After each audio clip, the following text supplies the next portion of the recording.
Sintonitza Calvià, 107.4 FM.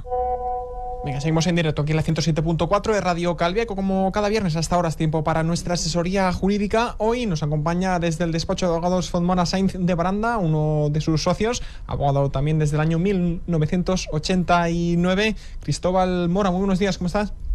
¿Qué tal? Buenos días. Bienvenido a la 107.4. Cuéntanos, ¿de qué vamos a hablar hoy? Pues mira, un tema que también es de actualidad sin duda, como consecuencia evidentemente de esta situación sobrevenida del COVID, pues ha causado que muchos locales y centros comerciales pues estén cerrados y lógicamente ha habido una sentencia muy reciente, el tema de seguros, para aquellas pólizas que los explotadores pues tengan la cobertura de pérdida de beneficios que abre la puerta a esa posible reclamación, ¿no? Y considero una sentencia muy reciente porque es de este mismo mes de febrero de Girona y que revoca la sentencia de primera instancia, con lo cual es un tema que no es pacífico, pero bueno, marca unas pautas y yo creo que son interesantes comentarlas para pues abrirles una puerta a toda esa gente, estos explotadores que están afectados por sus negocios cerrados, pues si tienen lógicamente pólizas de seguro con cobertura de, bueno, la típica póliza de multirriesgo y en las que se contempla en sus condicionados, a veces sí se contrata, porque no todos lo tienen contratado, esta cobertura por pérdidas, pues les deja la puerta a poder a realizar una reclamación a la compañía aseguradora, ¿no? Y era comentar un poco pues lo que determina la sentencia y digo que dar una serie de pautas a todos estos afectados porque les permitiría, como digo, presentar una reclamación, ¿no? Para recuperar beneficios o recuperar parte de la facturación que han perdido durante todo este periodo, ¿no? ¿Y cuál era esa problemática que se había planteado al juzgado? Bueno, pues en concreto era un local que lógicamente como consecuencia de las disposiciones normativas se había cerrado por el periodo de cierre obligado del estado de alarma y tenía concertado en su condicionado particular una cobertura por pérdida de beneficios limitada a un máximo de 30 días, fijando un máximo por día de pérdida de 200 euros, ¿no? Entonces ponía una reclamación contra la entidad aseguradora justificando de que, bueno, que había estado cerrado y que no había podido explotar su local y como consecuencia, como tenía esta cobertura, pues reclamaba los 6.000 euros, ¿no? Entonces, bueno, aspectos importantes. Lo primero de todo, ¿no? Que el consejo que yo daría a los afectados que tienen una póliza de seguro, pues mirar en el contrato si realmente en su condicionado particular, que es la esencia del contrato, ¿no? El contrato, básicamente un contrato de seguro tiene dos grandes partes, el condicionado particular y el condicionado general, que es ese libro, ese mamotreto que nos entregan cuando suscribes una póliza, ¿no? En el condicionado particular es donde se contempla las coberturas que has contratado con la compañía de seguros, ¿no? Y si tenemos esta cobertura, pues en principio se puede reclamar, ¿no? ¿Qué es lo que dice la sentencia y por qué revoca la segunda revoca la de primera instancia? Pues bueno, analiza primero que estamos evidentemente en el campo del contrato de seguro. El contrato de seguro tiene una ley específica que es la ley de contrato de seguro y en su artículo 2 establece que las normas de la ley son de carácter imperativo con una coletilla, salvo pacto en contrario, es decir, salvo pacto entre partes, ¿no? Estamos en España rige el principio de libertad de pacto, es decir, nosotros podemos suscribir un contrato y allí plasmar en el contrato lo que deseamos que sea cómo va a regir la relación contractual que plasmamos y firmamos, ¿no? Pues en el contrato de seguro es exactamente igual. Entonces, lo que dice la sección primera de la audiencia de Girona es, bueno, es verdad que existe una ley de contrato de seguro donde establece esta normativa imperativa en la regulación, que el artículo 44 específicamente dice que no se cubren los riesgos extraordinarios, sobre personas y bienes, salvo, repito, pacto en contrario, ¿no? Y hace una reflexión diciendo, muy bien, estamos en esta situación, tenemos un contrato de seguro donde este señor contrató, este explotador contrató la cobertura por pérdida, limitada efectivamente a esos 30 días, y se ha producido por consecuencia de una disposición normativa la obligación de cierre, ¿no? Entonces, él dice, o sostiene la sentencia, es verdad que en el condicionado general se establecía no solo el supuesto de pandemia para excluir la cobertura, sino incluso específicamente hablaba de que si por disposición normativa se cerrase, tampoco excluía, o sea, excluía la cobertura la compañía, ¿no? Se eximía de responsabilidad, para entenderlo, ¿no? Entonces aquí entra en aplicación el artículo 3. ¿Y qué dice el artículo 3? Pues el artículo 3 de la Ley de Contrato Seguro establece que cuando tú has pactado en tu condicionado particular una serie de coberturas, si alguna cláusula va a limitar esa cobertura, como sería, por ejemplo, la del cierre, si la compañía pretende limitar los supuestos en los que no entrará en juego esa cobertura, debe especificarlo en documento aparte y expresamente suscrito por parte del asegurado, ¿no? Del tomador del seguro.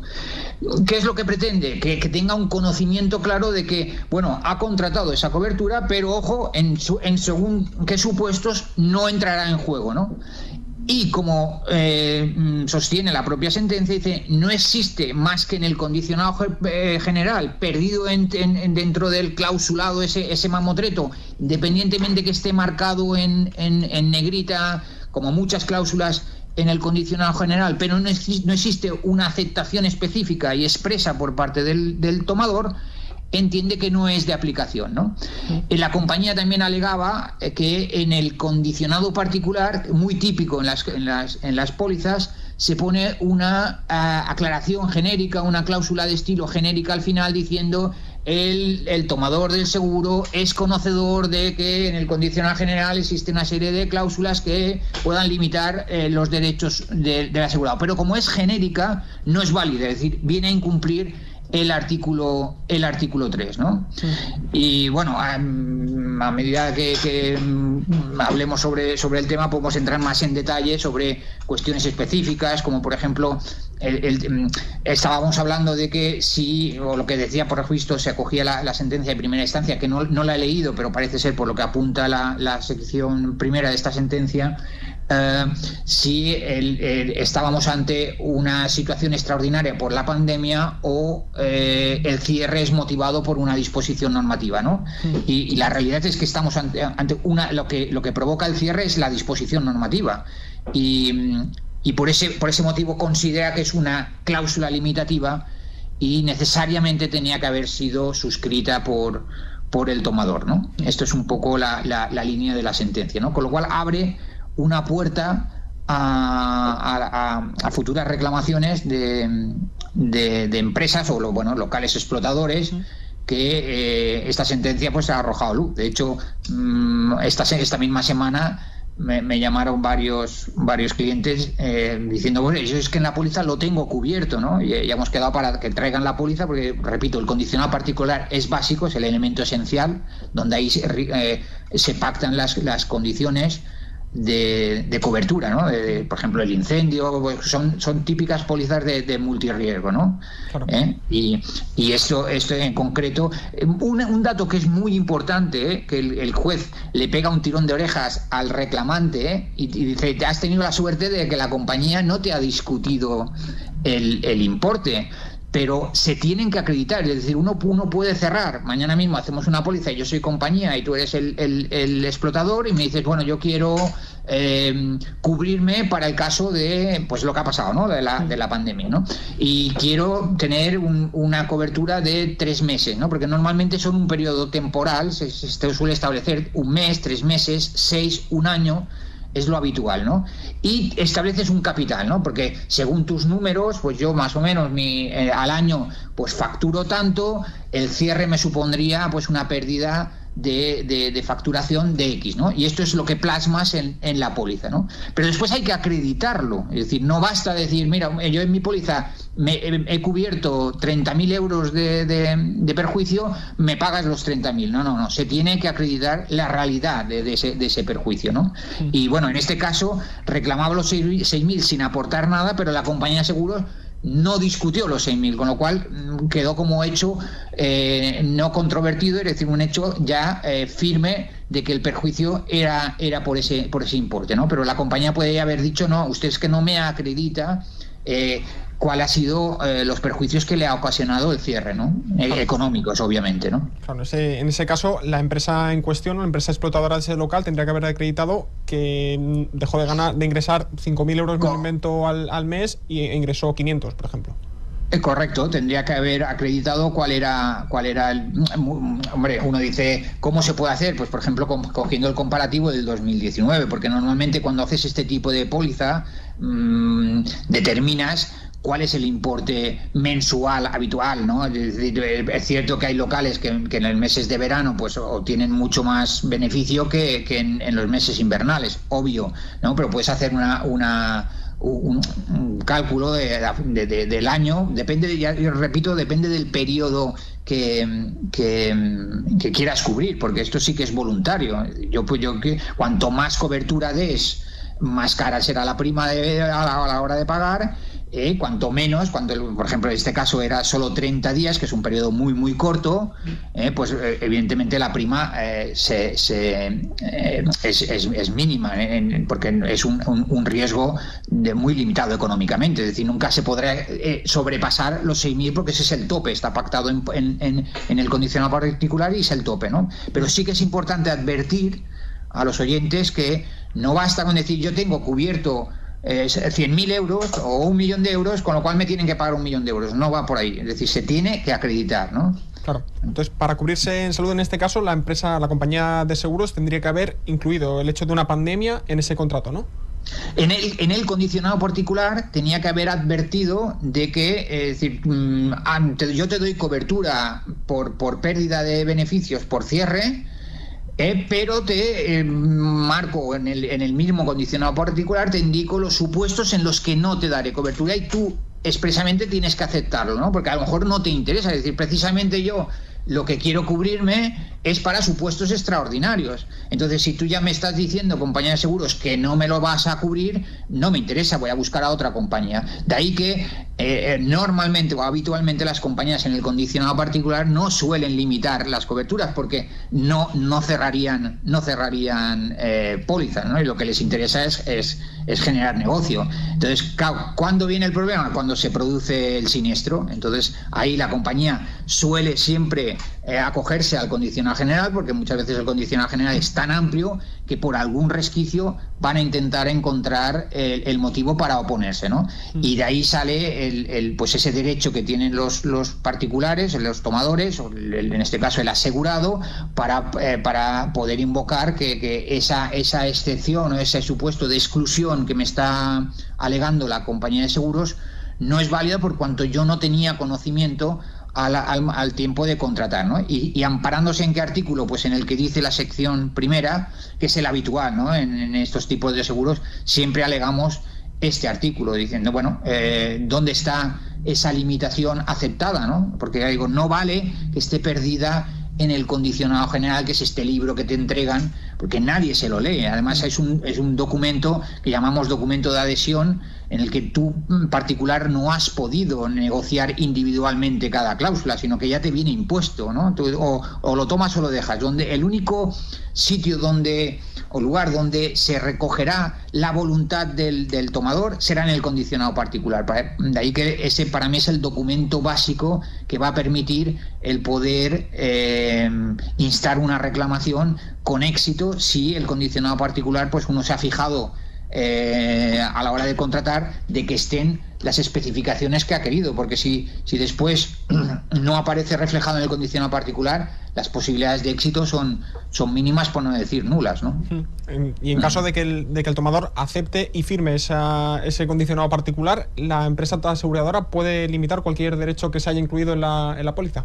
No, tendrá que ser, es decir, lo que está diciendo el artículo 3 es que si yo quiero limitar una cobertura que ha contratado el tomador, necesariamente tiene que tener conocimiento de lo que está firmando. ¿Y qué es lo que ha dicho la doctrina en aplicación del artículo 3? Dice, bueno, vayamos al artículo 3. El artículo 3, ¿qué está exigiendo?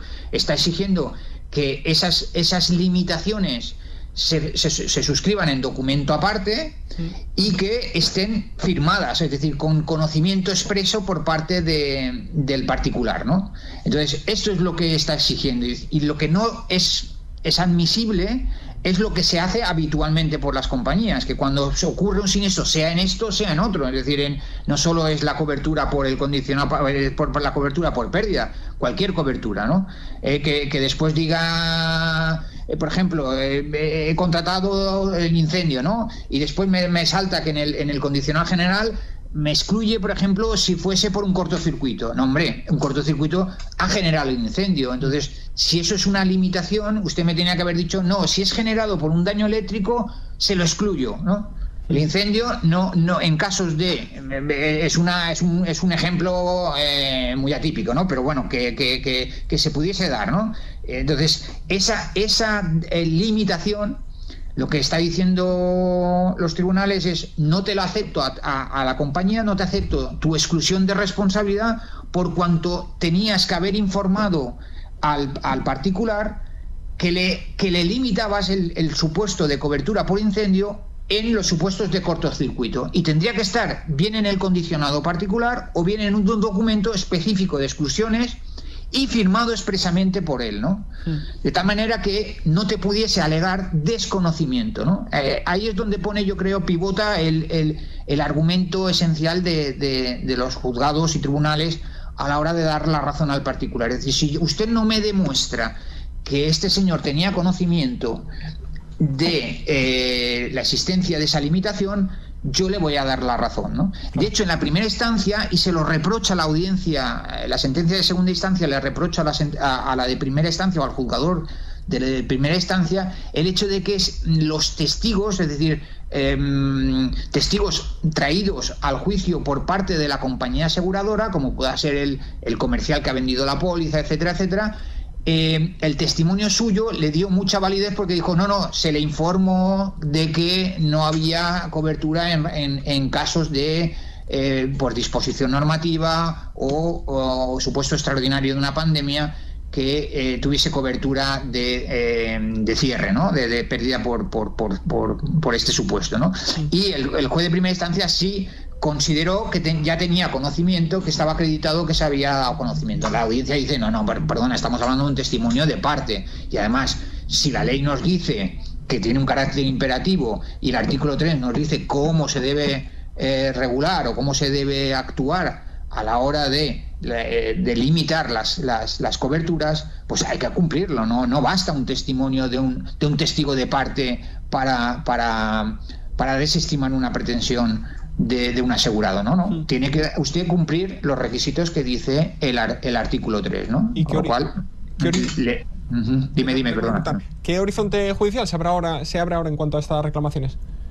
Pues la verdad es que mucha gente tiene pólizas porque es habitual el contratar. De hecho, por ejemplo, cuando en los contratos de arrendamiento, el propietario muchas veces exige, en el condicionado del contrato de arrendamiento, exige al explotador que contrate una póliza de multirriesgo, precisamente primero para cubrirse él, porque es el titular del inmueble y le exige un seguro de continente, es decir, que si por ejemplo se produce un incendio, tener una aseguradora que va a responder por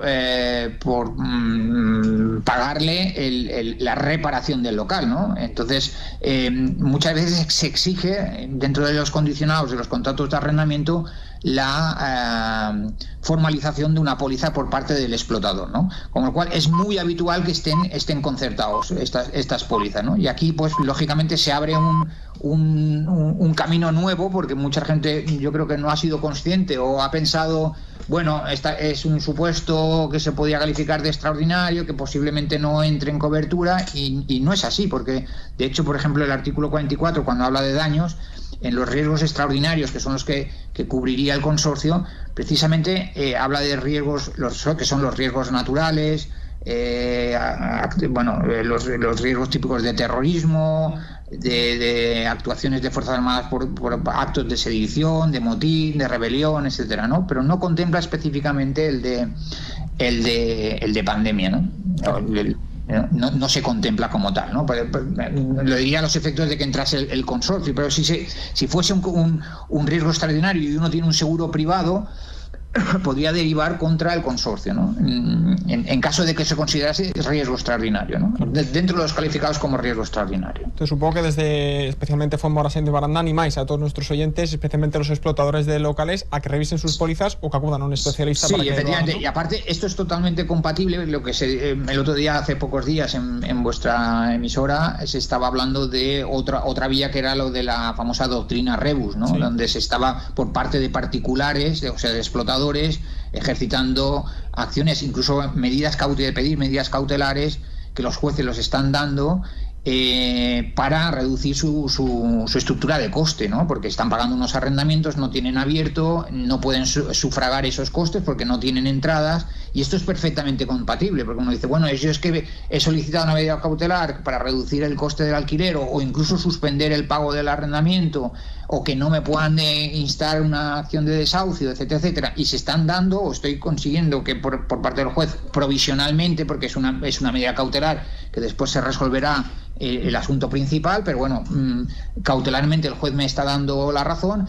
¿Es compatible esto con la reclamación a una compañía de seguros? Yo lo veo perfectamente compatible, porque uno está hablando de una petición respecto a lo que son los gastos del local para intentar reducir el coste, ya te digo, de estructura de explotación de un local, y la otra es una pérdida de ingresos, es decir, es una póliza que cubre un tema muy muy específico, y es que yo no he podido facturar, no he podido tener rendimientos, y mediante esta cobertura me permite pues paliar en parte, porque normalmente es muy difícil cubrir el 100%, porque el coste sería muy alto del seguro, ¿no? Pero bueno, al menos paliar en parte esa pérdida de ingresos, ¿no? Y por lo cual abre, como digo, un camino, una posibilidad a los afectados, a los tomadores de estos seguros, para poder efectuar una reclamación, ¿no? Hay que analizar lo que digo, el condicionado particular es esencial, pedir asesoramiento, porque siempre es aconsejable que un especialista pues le indique si es viable o no es viable, ¿no? Y lo más importante, y recalco, el hecho de que tenemos que acreditar la pérdida, ¿no?